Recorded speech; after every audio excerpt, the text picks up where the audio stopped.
Carboxylic acid के preparation में ज़्यादा मेथड नहीं है, मोस्टली ऑक्सीडेशन होगा। अगर हम लोग स्ट्रॉन्ग ऑक्सीडाइजिंग एजेंट यूज़ करते हैं KMnO4, एसिडिफाइड KMnO4 या हॉट KMnO4 या K2Cr2O7 हॉट, अगर इस तरह का स्ट्रॉन्ग ऑक्सीडाइजिंग एजेंट यूज़ करेंगे, सो जो भी कंपाउंड है एल्डिहाइड कीटोन में कन्वर्ट हो रहा है, स्पेशली एल्डिहाइड में, उसको कार्बोक्सिलिक एसिड में कन्वर्ट कर सकते हैं। पहला काम, डबल बॉन्ड ब्रेक करो, दोनों पे डबल बॉन्ड ऑक्सीजन लगाओ। यहाँ देख रहा है एल्डिहाइड बन रहा है, इधर भी एल्डिहाइड बन रहा है, सो जो एल्डिहाइड है उसको कार्बोक्सिलिक एसिड में कन्वर्ट कर दो, जो दूसरे तरफ का एल्डिहाइड है उसको भी कार्बोक्सिलिक एसिड में कन्वर्ट कर दो। सो अगर यहाँ जो एनालिसिस कराते तो एल्डिहाइड बनता, उसी में ऑक्सीडेटिव कराते तो कार्बोक्सिलिक एसिड बनता। जब स्ट्रॉन्ग ऑक्सीडाइजिंग एजेंट होगा तब हम लोग उस केस में कार्बोक्सिलिक एसिड तक का प्रिपरेशन करा सकते हैं, जहां कहीं भी स्कोप है कार्बोक्सिलिक एसिड का। जैसे ट्रिपल बॉन्ड है, ट्रिपल बॉन्ड ब्रेक होगा तो कार्बन के ऊपर 3 OH ग्रुप आएगा, एक कार्बन के ऊपर 2 OH ग्रुप अनस्टेबल है, यहाँ से डबल बॉन्ड ऑक्सीजन मिलेगा, मतलब कार्बोक्सिलिक एसिड मिल जाएगा। अगर ऑक्सीडेटिव एनालिसिस कराते हैं तो उसी स्ट्रॉन्ग ऑक्सीडाइजिंग एजेंट के जैसा बिहेव करेगा। ट्रिपल बॉन्ड में भी ऑक्सीडेटिव एनालिसिस कराते तो सेम ही चीज रहेगा। अगर हम लोग के पास R के साथ CH2OH है, मतलब अल्कोहल दे रखा, अल्कोहल में स्ट्रॉन्ग ऑक्सीडाइजिंग एजेंट यूज करें। स्ट्रॉन्ग ऑक्सीडाइजिंग एजेंट का मतलब हम लोग KMnO4 के साथ H+, हॉट KMnO4 या फिर एसिडिफाइड KMnO4 वर्ड यूज कर सकते हैं। सो पहला स्टेप जो OH है ये डबल बॉन्ड ऑक्सीजन में कन्वर्ट होगा। दूसरा स्टेप यहाँ पे एक H है तो एल्डिहाइड की जगह पे कार्बोक्सिलिक एसिड बन जाएगा। नीचे वाले रिएजेंट्स को थोड़ा ध्यान रखना, जैसे अल्कोहल से ही एल्डिहाइड मिलेगा और एल्डिहाइड इन दोनों के केस में आराम से कार्बोक्सिलिक एसिड तक जा सकता है। नीचे वाले इन केसेस को भी सॉल्व मत यूज करो। टॉलेंस रिएजेंट क्या होता है हम लोग ऑक्सीडेशन रिडक्शन में सीखेंगे, तो इसको नीचे वाले सारे रिएजेंट्स को अभी के लिए छोड़ देता है। टॉलेंस रिएजेंट एक कंपाउंड है, बेसिकली आइडेंटिफिकेशन टेस्ट के लिए यूज करते हैं हम लोग, लेकिन अभी के लिए नीचे वाले इन सारे कंपाउंड्स को इग्नोर करो, जब हम लोग सीखेंगे तो अपने आप समझ में आ जाएगा। इसके बाद हम लोग ये रिएजेंट यूज कर चुके थे पहले कहीं, CO2 के साथ रिएक्शन, RMGX वाला पार्ट कार्बन पे इलेक्ट्रॉन कोऑर्डिनेट करेगा, तो यहाँ से कार्बोक्सिलिक एसिड एसिडिफिकेशन गलत करा सकते हैं। हाइड्रोलिसिस तो सीख ही चुके हैं हम लोग, साइनाइड का हाइड्रोलिसिस, अगर असाइल हैलाइड होगा तो X का बॉन्ड हटेगा और यहाँ पे OH का एडिशन हो जाएगा, तो असाइल हैलाइड का हाइड्रोलिसिस। अगर एनाड्राइड है तो ऑक्सीजन पे H अटैच करो, बॉन्ड ब्रेक करो, यहाँ पे OH डाल दो। ईस्टर का भी हाइड्रोलिसिस करा सकते हैं, C डबल बॉन्ड O के साथ अगर OR है तो ऑक्सीजन पे H अटैच करो, बॉन्ड ब्रेक करो और यहाँ पे OH अटैच करो, यहाँ से भी कार्बोक्सिलिक एसिड बन सकता है। सो बेसिकली हाइड्रोलिसिस के केसेस में साइनाइड और जितने भी एसिड डेरिवेटिव हैं उन सब का हाइड्रोलिसिस करा के हम लोग आराम से कार्बोक्सिलिक एसिड बना सकते हैं। जो भी एसिड डेरिवेटिव है, एसिड डेरिवेटिव में असाइल हैलाइड होगा या फिर एनहाइड्राइड होगा या फिर ईस्टर होगा या फिर अमाइड होगा, कोई भी एसिड डेरिवेटिव अगर मिल जाता है तो उन एसिड डेरिवेटिव वाले पार्ट का हम लोग आराम से हाइड्रोलिसिस कर सकते हैं। सिंपल सा काम है, लिविंग ग्रुप का बॉन्ड हटाओ, कार्बन पे OH डालो, नाइट्रोजन पे H डालो। लिविंग ग्रुप का बॉन्ड हटाओ, कार्बन पे OH डालो, ऑक्सीजन पे H डालो। लिविंग ग्रुप का बॉन्ड हटाओ, कार्बन पे OH डालो, ऑक्सीजन पे H डालो। लिविंग ग्रुप का बॉन्ड हटाओ, कार्बन पे OH और हाइड्रोजन पे H डालो। इससे हम लोग कार्बोक्सिलिक एसिड बना सकते हैं। एक छोटा छोटा सा मेथड है, आर्ट ईस्टर्न मेथड। इसका रिएजेंट बस देखो, पहले याद रखना मुश्किल है, आसान नहीं है काम। पहले इसका रिएक्शन देखते हैं।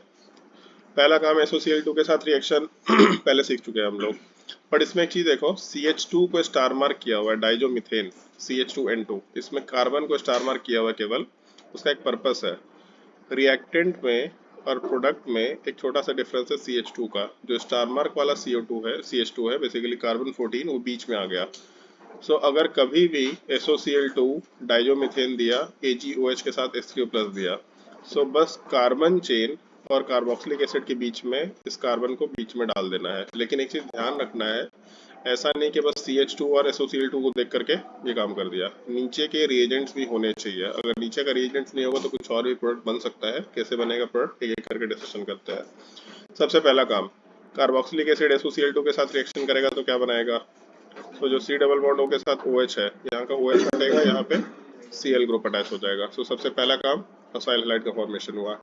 फिर उसके बाद जो हम लोग का डाइजोमीथेन है CH2N2, डाइजोमीथेन का मतलब कार्बन के ऊपर माइनस चार्ज और नाइट्रोजन के ऊपर प्लस चार्ज है। कोऑर्डिनेट बॉन्ड टाइप का स्ट्रक्चर आता है बेसिकली ऑक्टेट पूरा करने के लिए। सो कार्बन के ऊपर जो माइनस चार्ज है ये न्यूक्लियोफाइल है, आराम से इलेक्ट्रॉन कोऑर्डिनेट करके लिविंग ग्रुप को एलिमिनेट कराएगा। सो प्रोडक्ट में R के साथ C डबल बॉन्ड O, इसके साथ CH2, उसके साथ N2 ग्रुप का फॉर्मेशन है प्लस चार्ज के फॉर्म में। यहाँ पे एक नया स्टेप आएगा, तुम लोगों को थोड़ा नया स्टेप सीखना है रीअरेंजमेंट का। एक्सप्लेन कर देते हैं इस चीज को, ढंग से देख लेना।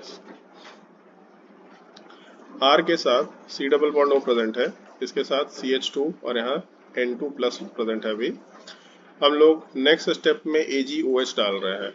जब AgOH डालेंगे तो बेसिकली यहाँ जो H प्लस है उसको हटाएगा। ये H प्लस को हटाने के पीछे एक रीज़न है। बेसिकली जो H है उसको हटाने से जो नेगेटिव चार्ज है वो -M में भी जा सकता है और N2 के साथ भी रेजोनेंस में जा सकता है, तो इसलिए आराम से H प्लस हटेगा।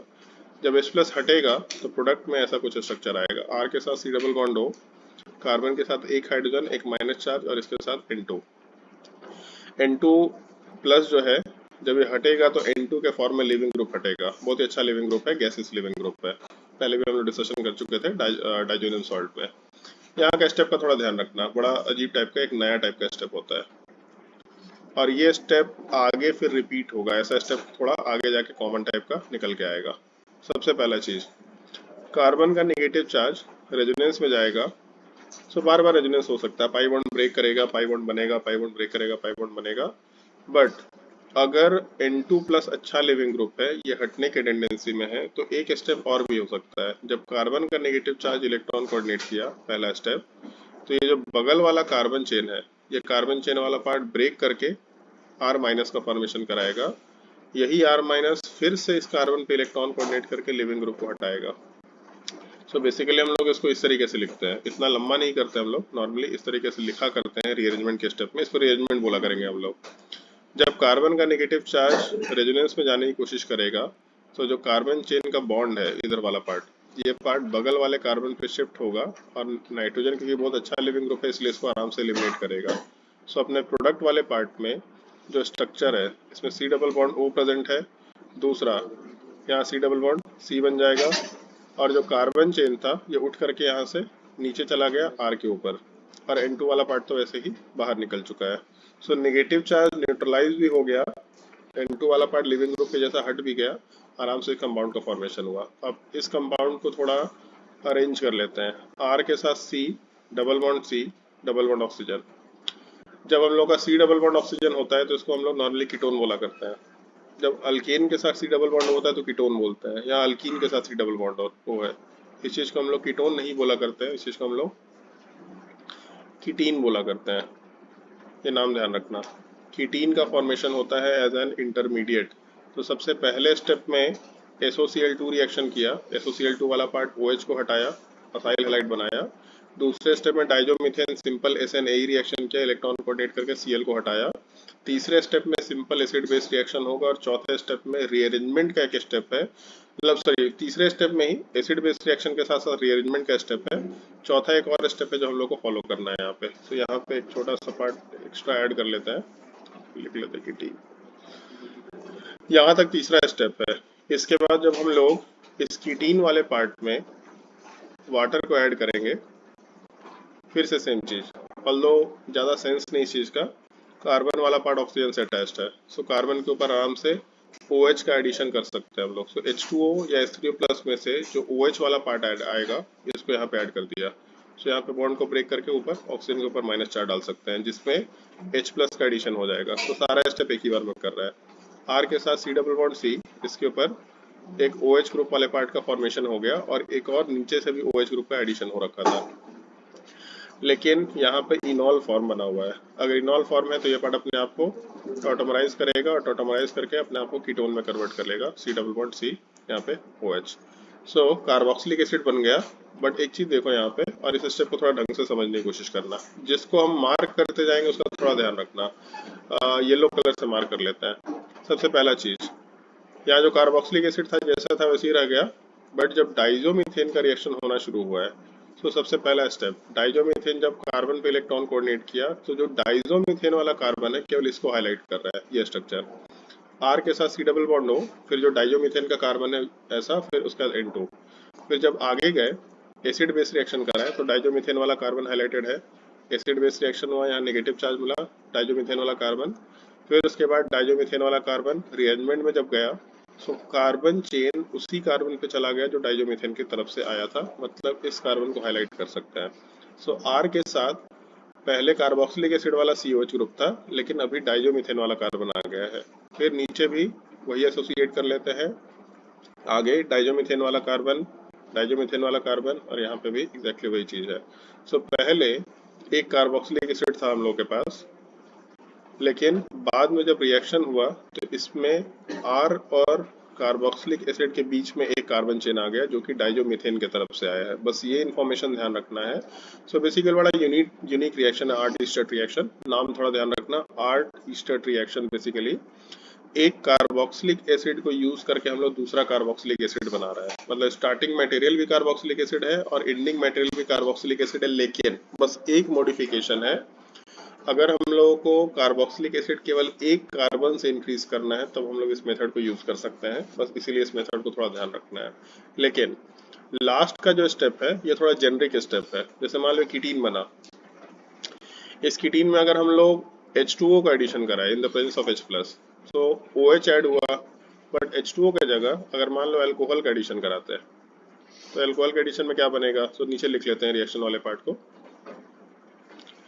मान लो कीटीन मॉलिक्यूल है, R के साथ C double bond C double bond oxygen, इसका रिएक्शन हम लोग अल्कोहल के साथ कराए तो ऑक्सीजन वाला पार्ट यहाँ पे इलेक्ट्रॉन कोऑर्डिनेट किया, मतलब प्रोडक्ट में R के साथ C डबल बॉन्ड C, इसके ऊपर OH का फॉर्मेशन होगा, OR का फॉर्मेशन होगा और यहाँ टॉटोमराइजेशन होगा। जब टॉटोमराइजेशन होगा तो प्रोडक्ट वाले पार्ट में R के साथ कार्बन, इसके साथ C डबल बॉन्ड O, मतलब कार्बोक्सिलिक एसिड की जगह ईस्टर बन सकता है। और भी चीजें यूज कर सकते हैं। मान लो अल्कोहल के जगह पे हम लोग अमोनिया यूज कर लेते हैं, NH2 सॉरी NH3, तो प्रोडक्ट वाले पार्ट में NH2 यहाँ पे ऐड होगा और ऊपर OH का फॉर्मेशन होगा, R के साथ C double bond C OH और इसके साथ साथ NH2, और यहाँ पे टॉटोमराइजेशन करा सकते हैं। जब टॉटोमराइजेशन कराएंगे तो R के साथ C double bond O NH2, मतलब अमाइड का भी फॉर्मेशन हो सकता है। सो H2O अगर होगा तो OH का फॉर्मेशन होगा, लेकिन H2O का जगह कोई दूसरा अगर कंपाउंड ले ले तो उसके हिसाब से प्रोडक्ट बनाया जा सकता है। हम लोग को कार्बोक्सिलिक एसिड पढ़ना है इसलिए हम लोग H2O का ही एडिशन सीख रहे हैं, लेकिन कीटीन मॉलिक्यूल में मल्टीपल टाइप की चीजें हम लोग एसोसिएट कर सकते हैं। डिपेंड करेगा कि हम लोग का क्वेश्चन किस तरीके का, लेकिन ऐसा क्वेश्चन मेंस में नहीं पूछने वाला है, केवल एडवांस के लिए क्वेश्चन होगा, जो थोड़ा ध्यान रखना है। यहाँ दे भी रखा है शायद reagent H2O alcohol ammonia carboxylic acid, जो ऐड करना है कर लो। कार्बोक्सिलिक एसिड में एनहाइड्राइड का फॉर्मेशन हो जाएगा। बस ध्यान ये रखना है डाइजोमीथेन की तरफ से जो कार्बन आएगा वही कार्बन चेन पे अटैच होगा और बाकी बचा हुआ कार्बोक्सिलिक एसिड दूसरे साइड शिफ्ट हो जाता है। ये थोड़ा ध्यान रखने वाली चीज है। बाकी इसमें कुछ एक्स्ट्रा पॉइंट नहीं होता है। एक दो एग्जांपल्स है, वो एक दो एग्जांपल्स हम लोग अलग से सॉल्व करेंगे होमवर्क के फॉर्मेट पे। मैकेनिज्म नहीं लिखा हुआ, चलो काम करो लिख लो मैकेनिज्म। इसी को छाप लो, यहाँ पे दे ही रखा छोटे से एरिया में।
यहाँ तक तुम लोग को एक चीज रियलाइज हो रहा होगा कि अब नया बहुत ज्यादा कुछ स्टेप नहीं है, थोड़ा बहुत रीअरेंजमेंट का स्टेप हो भी यहाँ पे, जैसे जो बता दिया स्टेप आगे अब यही स्टेप रिपीट होगा। सो अब नया कुछ भी ज्यादा नहीं आएगा, बस रिएक्शन थोड़े थोड़े नए होंगे, कॉम्बिनेशंस नए होंगे, लेकिन नया मैकेनिज्म अब कुछ नहीं सीखने वाला बहुत ज्यादा हम लोग।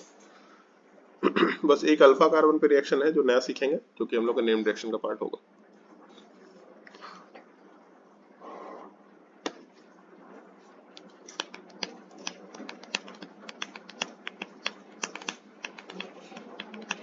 दशहरा के बाद जो क्लास शुरू होगा उसमें इलेक्ट्रोकेमिस्ट्री शुरू करेंगे हम लोग। ऑर्गेनिक केमिस्ट्री धीरे धीरे करेंगे, पहले क्वेश्चन सॉल्विंग करेंगे। तुम लोग को पर डे कुछ कुछ क्वेश्चन देंगे, 4-5 क्वेश्चन देंगे, ताकि तुम लोग का बस रिएजेंट प्रैक्टिस होता रहे एक बार वो रिएजेंट प्रैक्टिस अगर होता चला गया तो फिर नेम डिटेक्शन आराम से हम लोग कर सकते हैं। नेम डिटेक्शन बहुत ज्यादा भारी नहीं रहेगा, जितना हम बोलेंगे बस उतना ही क्वेश्चन सॉल्व करना। आपके बुकलेट के ही क्वेश्चन हम मार्क कर देंगे, एटलीस्ट ट्राई करना पर डे वो 4-5 क्वेश्चन सॉल्व करने का, और नहीं तो उसका हम वीडियो सॉल्यूशन बना के डाल दिया करेंगे 4-5 क्वेश्चन का, उसको ढंग से सुनना, ताकि हर एक एस्पेक्ट जो भूलते जा रहे हैं एक एक बार रिकैप होता चला जाए। इतना ही मेहनत नहीं करेंगे तो फिर कोई बात नहीं, सब बढ़िया है।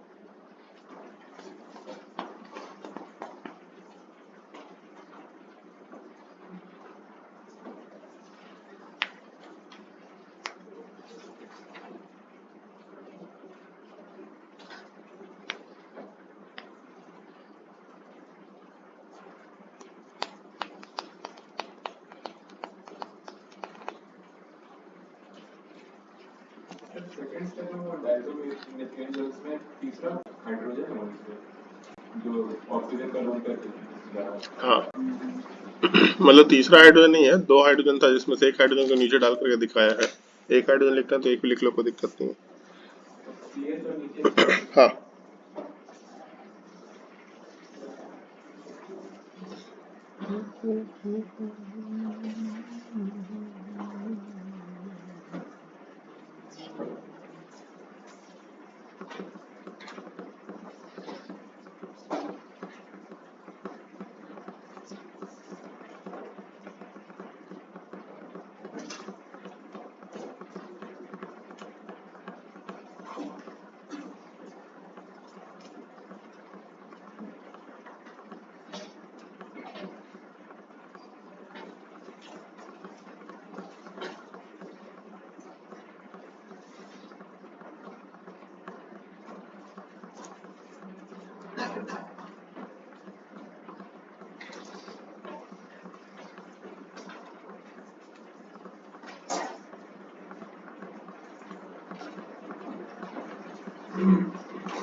क्या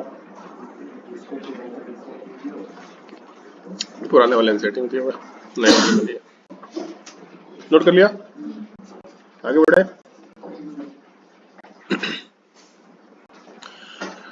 डाइथाइल मैलोनेट आसान सवाल है, बहुत इजी है, इसमें ज्यादा मेहनत नहीं है, लेकिन बहुत स्पेसिफिक रिएजेंट है इसलिए इसको ध्यान रखना है। पहला चीज इसको ध्यान रखना, इस स्टेटमेंट को, अगर एक कार्बन से जब भी कोई 2 इलेक्ट्रॉन विड्रॉइंग ग्रुप अटैच होगा तो उस कार्बन का हाइड्रोजन एसिडिक होता है, ये हम लोग रिग्नार्ड एजेंट में भी सीखे थे। जब भी कोई एक कार्बन से 2 -M ग्रुप अटैच होगा तो इस केस में इस कार्बन का हाइड्रोजन एसिडिक हो जाता है। अगर हाइड्रोजन वाला पार्ट एसिडिक होगा तो हम लोग इस CH2 वाले ग्रुप को एक्टिव मिथाइलिन ग्रुप बोला करेंगे। ये वर्ड ध्यान रखना, एक्टिव मिथाइलिन ग्रुप। अच्छा, एक्टिव बोलने का मतलब है कि हाइड्रोजन वहां का एसिडिक हो गया, और CH2 को हम लोग मिथाइलिन बोला करते हैं। सो जब भी एक CH2 ग्रुप के ऊपर 2 इलेक्ट्रॉन विड्रॉइंग ग्रुप प्रेजेंट है तो वहां का हाइड्रोजन एसिडिक होगा, उसको हम लोग एक्टिव मिथाइलिन ग्रुप बोल सकते हैं। इसमें स्टेप्स मल्टीपल हो सकते हैं, मतलब लाइक स्टेप्स का कोई एंड नहीं है, बट पहला स्टेप जैसे रिएजेंट का है, हाँ, अल्काइल हैलाइड का रिएक्शन हम लोग जब डाइथाइल मैलोनेट के साथ कराएंगे तो सबसे पहला चीज यहाँ का जो हाइड्रोजन है एसिडिक नेचर का है, बेस वाला पार्ट H+ के साथ कंबाइन करके यहाँ नेगेटिव चार्ज बनाएगा। Negative charge simple SN2 reaction करेगा, मतलब नेगेटिव चार्ज वाला पार्ट SN2 रिएक्शन किया, यहाँ से ब्रोमीन को हटा दिया, मतलब अपने प्रोडक्ट में R के साथ CH2 वाले पार्ट से CH आ गया, और इसके ऊपर हम लोगों का डाई इथाइल मैलोनेट मतलब ईस्टर वाले पार्ट का जो डाई इथाइल ग्रुप है ये रखा हुआ है। फिर जब हम लोग हाइड्रोलिसिस कराएंगे तो हाइड्रोलिसिस कराने से जो भी हम लोगों का कार्बोक्सिलिक एसिड, सॉरी, जो भी ईस्टर का पार्ट है, जस्ट अभी ऊपर बताया था कि हम लोगों का OC2H5 दे रखा है, या मान लो कोई भी ईस्टर ग्रुप दे रखा है, सो अपने प्रोडक्ट के फॉर्मेशन में बॉन्ड ब्रेक करो, कार्बन के ऊपर OH डालो, ऑक्सीजन के ऊपर H डालो, सो OC2H5 हटेगा और यहाँ पे OH का एडिशन होगा, नीचे भी OC2H5 हटेगा, OH का एडिशन होगा, मतलब एक ही कार्बन पे 2 कार्बोक्सिलिक एसिड का फॉर्मेशन होगा। अब एक छोटा सा चीज है, इसको ढंग से देखना, कार्बन से एक कार्बन चेन अटैच्ड है जिसके ऊपर 2 कार्बोक्सिलिक एसिड आ गया, और अगर हम लोग इस केस में हीटिंग करते हैं मान लो, तो ऐसा कुछ बोल सकते हैं, कार्बोक्सिलिक एसिड जिस कार्बन से अटैच्ड है ये अल्फा कार्बन हो गया, अल्फा कार्बन जिस कार्बन से अटैच है उसको बीटा कार्बन बोल सकते हैं, और इसको हम लोग थोड़ा एक्सपेंड कर लेते हैं। सो बीटा से जो कार्बन अटैच है या ऑक्सीजन अटैच है उसको गामा बोल सकते हैं। बीटा गामा पे अनसैचुरेशन है। आज एक छोटा टॉपिक पढ़ा था डीकार्बोक्सिलेशन। अगर बीटा गामा अनसैचुरेशन है तो डीकार्बोक्सिलेशन हो सकता है। सो अगर हम लोग हीटिंग करेंगे तो यहाँ से COH हटेगा, बस ये पाई बॉन्ड इधर शिफ्ट होना चाहिए अल्फा बीटा की तरफ। सो पाई बॉन्ड जो बीटा गामा के बीच में है वो अल्फा बीटा की तरफ शिफ्ट अगर हुआ तो यहाँ से COH ग्रुप में से CO2 हटेगा, R के साथ कार्बन, कार्बन के साथ डबल बॉन्ड कार्बन, और इसके ऊपर OH एंड OH का फॉर्मेशन, और अल्कीन के ऊपर OH ग्रुप है मतलब टॉटोमराइजेशन होगा। तो अपने प्रोडक्ट वाले पार्ट में R के साथ कार्बन, उसके साथ C डबल बॉन्ड हो, OH का फॉर्मेशन करा सकते हैं। सो इसको हम कोई मेथड ऑफ प्रिपरेशन बोलना सही नहीं समझते हैं, एक जेनेरिक रिएक्शन है। जैसे पहला स्टेप हुआ बेस के प्रेजेंस में रिएक्शन करा रहा है, तो भाई बेस के प्रेजेंस में क्या हो सकता है, तो जहां एसिडिक हाइड्रोजन है वहां पे एसिड बेस रिएक्शन हो सकता है। कोई ऐसा भी सवाल पूछ सकता है कि सर ऐसा भी तो हो सकता है कि जो बेस वाला पार्ट है वो न्यूक्लियोफाइल है, वो सीधा SN2 रिएक्शन कर ले, कर सकता है। लेकिन एसिड बेस रिएक्शन और SN2 में ज्यादा रिएक्टिविटी किसका होता है, एसिड बेस का। हम लोग ग्रिग्नार्ड एजेंट से सीखते आ रहे हैं। अब हम लोग को रिएक्टिविटी का ध्यान रखना पड़ेगा। सो सबसे पहले एसिड बेस रिएक्शन होगा, बेस वाला पार्ट H+ के साथ कंबाइन करके किसको हटाएगा, यहाँ नेगेटिव चार्ज बनेगा। अब क्योंकि नेगेटिव चार्ज यहाँ बन गया मतलब ये न्यूक्लियोफाइल है, सो न्यूक्लियोफाइल आराम से इलेक्ट्रॉन कोऑर्डिनेट करके सिंपल SN2 रिएक्शन करेगा, और SN2 रिएक्शन वाला पार्ट आराम से ब्रोमीन को हटा करके कार्बन चेन में इस कार्बन को अटैच करेगा। सो प्रोडक्ट में R के साथ C, उसके बाद जो ईस्टर का पार्ट तो बच गया। जब H3O+ डालेंगे तो हाइड्रोलिसिस होगा। हाइड्रोलिसिस में जो ईस्टर का लिविंग ग्रुप है वो हटेगा और यहाँ पे OH ऐड होगा, नीचे वाला ईस्टर का भी लिविंग ग्रुप हटेगा, OH ऐड होगा, और उसके बाद डीकार्बोक्सिलेशन का केस है। सो देख के लग रहा है कि एक पार्टिकुलर स्टेप है, लेकिन एसिड बेस रिएक्शन भी है, SN2 रिएक्शन भी है, हाइड्रोलिसिस भी है, और डीकार्बोक्सिलेशन का भी स्टेप है। सो कोई पार्टिकुलर मेथड नहीं बोलना चाहेंगे हम इसको, जेनरिक मेथड है। बस एक क्वेश्चन है बेसिकली कि भाई अगर हम लोग स्टेप बाय स्टेप रिएक्शन कराएं, जैसे अगर हम चाहे तो उसको ऐसा स्टेप बाय स्टेप लिख सकते हैं मे बी, और सीधा ये पूछा जा सकता है कि प्रोडक्ट क्या बनेगा। मान लो ऐसा कुछ दिया कंपाउंड, एक अल्काइल हैलाइड है, इसका रिएक्शन हम लोग किसी डाईइथाइल मैलोनेट ईस्टर के साथ कराएं, COO, या फिर मैलोनिक एसिड की जगह कुछ और भी डाल दो, कोई दिक्कत नहीं। अच्छा एक और चीज, मैलोनेट ईस्टर क्यों बोल रहे हैं, सो तुम लोग एक छोटा सा नाम बताया था, ओम्स जाब्स, याद है। सो ऑक्जेलिक एसिड के बाद मैलोनिक एसिड आता है। मैलोनिक एसिड का मतलब दोनों COH के बीच में एक कार्बन चेन होना चाहिए, है ना। सो मैलोनेट ईस्टर, और उसमें भी डाई इथाइल मैलोनेट ईस्टर बोल रहे हैं। डाई इथाइल उसको DEM से रिप्रेजेंट कर सकता है। सो जो मैलोनेट ईस्टर है मतलब कार्बोक्सिलिक एसिड के जगह पे यहाँ पे ईस्टर का लिंकेज होना चाहिए, उसमें भी इथाइल ग्रुप होना चाहिए, तो इसलिए वहाँ O(C2H5) है, और नीचे वाले केस में भी C2H5 ऑक्सीजन के साथ प्रेजेंट है, इसलिए इसको हम लोग डाई इथाइल मैलोनेट ईस्टर बोल रहे हैं। सो पहले तो ये कंपाउंड दे देगा, फिर उसके बाद बोलेगा कि हम लोग पहले स्टेप में कोई बेस डाले, या फिर हो सकता है कोई बड़ा बेस दे रखा हो, जैसे पायरिडीन दे रखा होगा, या कोई भी बल्कियर बेस दे रखा हो, कोई बड़ा बेस दे रखा। पहले स्टेप में बेस डाले, दूसरे स्टेप में हम लोग हाइड्रोलिसिस कराए, और तीसरे स्टेप में हम लोग हीटिंग कराए, क्या प्रोडक्ट बनेगा। सो एक रिएक्शन है बेसिकली, ये कोई प्रोसेस बोलना है इसको थोड़ा गलत हो जाएगा। मतलब दो कंपाउंड है, दोनों का रिएक्शन कराए, और बीच में स्टेप बाय स्टेप कुछ और एजेंट यूज किए, तो प्रोडक्ट वाले पार्ट में पहला चीज कार्बन चेन इस कार्बन पे अटैच होगा, ऊपर कार्बोक्सिलिक एसिड बनेगा, नीचे कार्बोक्सिलिक एसिड बनेगा, फिर एक कार्बोक्सिलिक एसिड हट जाएगा। सो कार्बन चेन के साथ ये कार्बन अटैच हुआ, जिसके ऊपर केवल एक तरफ से कार्बोक्सिलिक एसिड आएगा, ये हम लोग प्रोडक्ट का आराम से पार्ट सोच सकते हैं। सो इसका मैकेनिज्म मेरे हिसाब से काम का नहीं है, ये रिएक्शंस के स्टेप हैं जो हम लोग को टाइम के साथ धीरे धीरे सीख लेना है। मतलब ये बाई डिफॉल्ट सीखने आना चाहिए, इसको हम लोग एज अ रिएक्शन या as a preparation method use ना करें तभी ज़्यादा बेटर है। कुछ क्वेश्चन दे रखे हैं इसके ऊपर, क्वेश्चन अलग से सॉल्व करेंगे, और ये हम लोग का प्रिपरेशन का लास्ट मेथड था। इसके बाद हम लोग का रिएक्शन का पार्ट चलेगा। रिएक्शन में बहुत सारी चीज़ें हम लोग ऑलरेडी सीख चुके हैं, बट पहले एक छोटा सा डिस्कशन सुन लो, ये डिस्कशन इंपॉर्टेंट है। सबसे पहला डिस्कशन, कार्बोक्सिलिक एसिड में रिएक्शन के लिए पॉसिबिलिटी क्या क्या है। तो ऐसा कुछ कर सकता है, R के साथ CH2 C double bond O OH। जब भी कभी कार्बोनिल कंपाउंड आएगा तो उसमें अल्फा कार्बन हमेशा रिप्रेजेंट करना, उसका एक पर्पस है। हो सकता है H पे रिएक्शन हो, क्योंकि कार्बोक्सिलिक एसिड का हाइड्रोजन एसिडिक है तो H पे रिएक्शन हो सकता है, और एसिडिक हाइड्रोजन के साथ एक ही ऑप्शन होगा, एसिड बेस रिएक्शन हम लोग कैरी आउट कर सकते हैं। एसिड बेस रिएक्शन कर लो, सोडियम मेटल के साथ कंबाइन करके एसिडिक हाइड्रोजन हटा दो, जो करना है कर लो, कोई दिक्कत नहीं है। सो एक तो H को हटा सकते हैं एसिड बेस रिएक्शन, दूसरा OH को हटा सकते हैं। अगर OH को हटाएंगे तो बेसिकली कार्बोनिल कार्बन पे रिएक्शन है। So reaction at acidic hydrogen, reaction at carbonyl carbon, carbonyl carbon पे जब रिएक्शन होगा तो OH को हटा के इसके जगह दूसरा ग्रुप डाल सकते हैं हम लोग। सो रिएक्शन एट या reaction for removal of OH group बोल सकते हैं। अब इसमें क्या क्या ऑप्शन है, तो इसमें डिहाइड्रेशन ऑप्शन है, SOCl2 के साथ रिएक्शन ऑप्शन है, PCl3 PCl5 के साथ रिएक्शन ऑप्शन है, एस्टरिफिकेशन रिएक्शन ऑप्शन है। तो इसमें क्या क्या ऑप्शन है एक बार हम लोग डिस्कशन करेंगे। मतलब reaction for removal of OH group या फिर रिएक्शन एट कार्बोनिल कार्बन बोल दो, और तीसरा एक रिएक्शन आएगा रिएक्शन एट अल्फा कार्बन। मतलब ये टोटल 3 रिएक्शंस पॉसिबल हो सकते हैं, इन्हीं 3 में से कोई ना कोई रिएक्शन होना है, आइदर एसिड बेस रिएक्शन, या OH को हटा लो कार्बोनिल कार्बन पे रिएक्शन करके, या फिर CH2 पे अल्फा हाइड्रोजन जो है उस अल्फा हाइड्रोजन को हम लोग हटाने की कोशिश करते हैं, वहाँ एक रिएक्शन हो सकता है।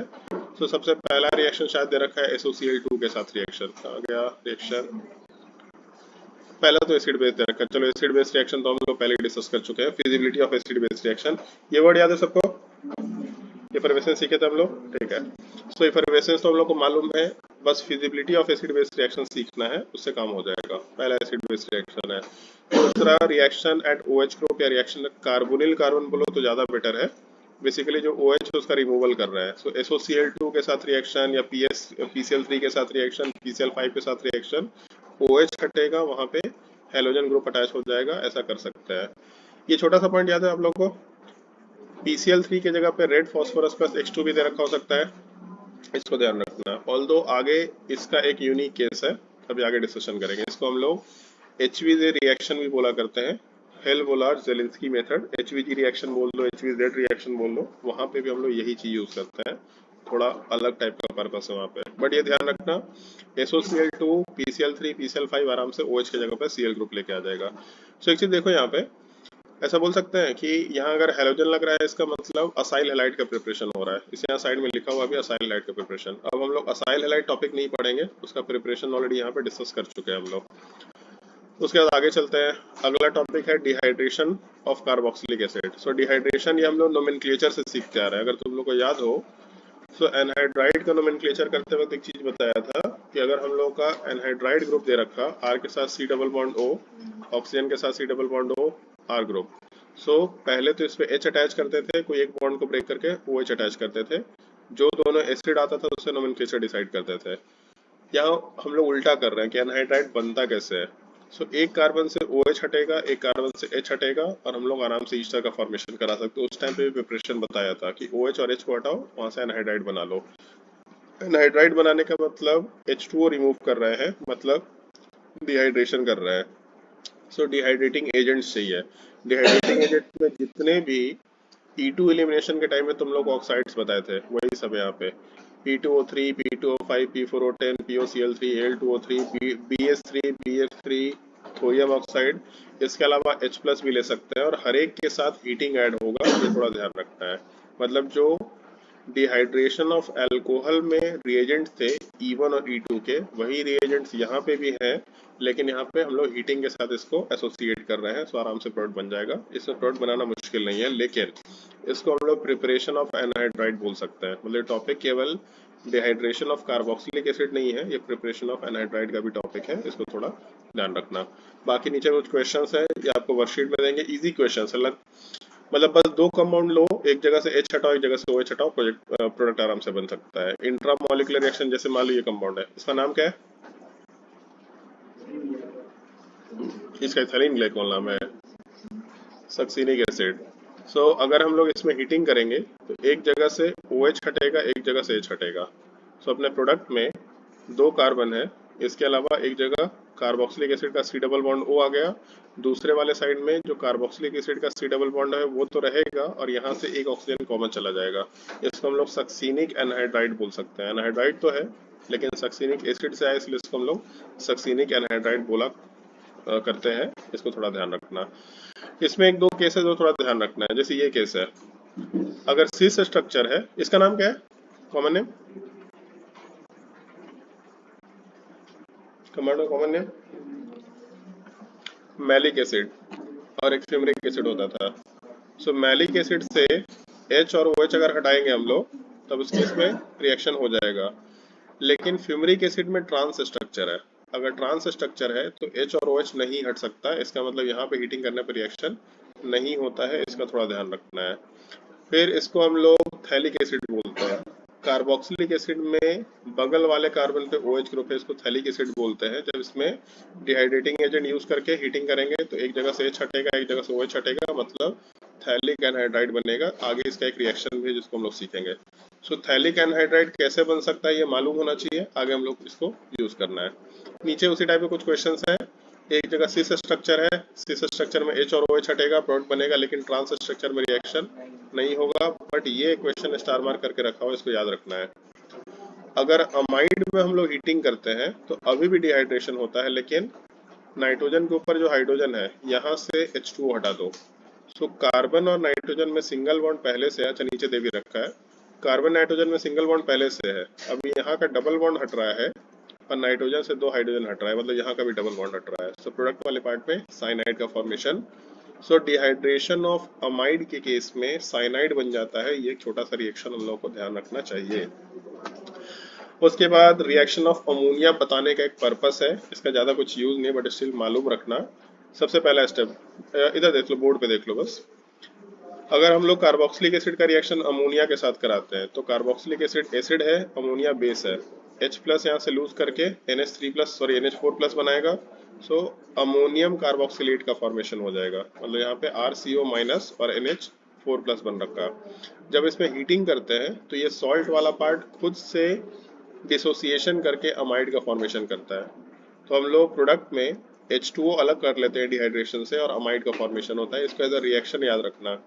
कार्बोक्सिलिक एसिड वाले पार्ट में सबसे कार्बोक्सिलिक एसिड वाले पार्ट में सबसे पहले एसिड बेस रिएक्शन होगा, तो एक सॉल्ट का फॉर्मेशन होगा और सॉल्ट को जब हीट करेंगे तो अपने आप से अमाइड का फॉर्मेशन होगा। और तुम लोग को ये रिएक्शन पहले भी देखा हुआ है, जब सल्फोनिक एसिड में अमोनिया का रिएक्शन करा रहे थे तो पहले सॉल्ट बनता था, फिर हीटिंग करने पे सल्फानिलिक एसिड बनता था। लास्ट क्लास में ऐसा बताया था, याद आ रहा है कुछ? अगर सल्फोनिक एसिड में अमोनिया का रिएक्शन कराते हैं तो प्रोडक्ट वाले पार्ट में पहले एसिड बेस रिएक्शन होता है और SO3 के साथ NH2 बनता है। फिर जब इसको हीट करते हैं तो इस केस में SO3H के अपोजिट पोजीशन पे NH3 आता है, इसका नाम सल्फानिलिक एसिड होता है, नाम याद रखना, sulphanilic acid. So reaction of with ammonia जो है इसमें भी अमाइड का प्रिपरेशन होगा, इसको थोड़ा ध्यान रखना। इसके बाद एक एस्टरिफिकेशन रिएक्शन का टॉपिक है जो हम लोग के डिस्कशन का पार्ट होता है, सीखना है इसको भी। सीखना है तो बताओ कि भूख लग गया। हाँ जल्दी बताओ, सीखना है कि खाना खाए? सल्फानिलिक एसिड,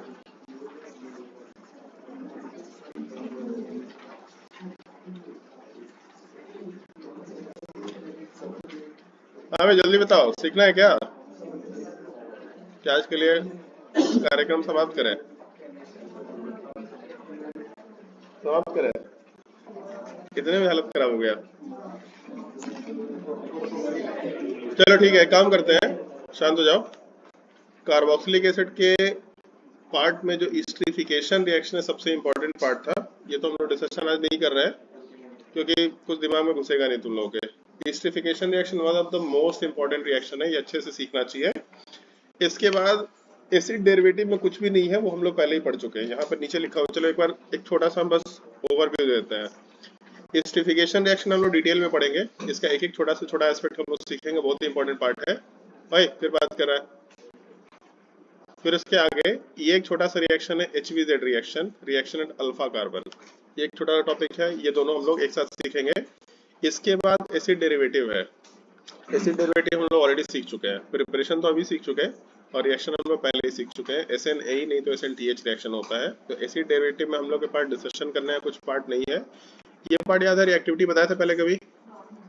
बता दिए थे। माइनस आई की वजह से साइल हैलाइड ज्यादा रिएक्टिव होगा, प्लस एम की वजह से रिएक्टिविटी कम होगा। सेम चीज यहाँ पे है, बस एक छोटा सा स्टेटमेंट है जो हम लोग इसमें डिस्कशन करेंगे, अदरवाइज इस टॉपिक में हम फर्दर कोई डिस्कशन नहीं करेंगे। प्रिपरेशन ऑफ एनाहाइड्राइड पहले ही सीख चुके हैं, प्रिपरेशन ऑफ ईस्टर पहले ही सीख चुके हैं, प्रिपरेशन ऑफ अमाइड पहले सीख चुके हैं। उसके बाद नाइट्रोजन कंटेनिंग कंपाउंड आएगा।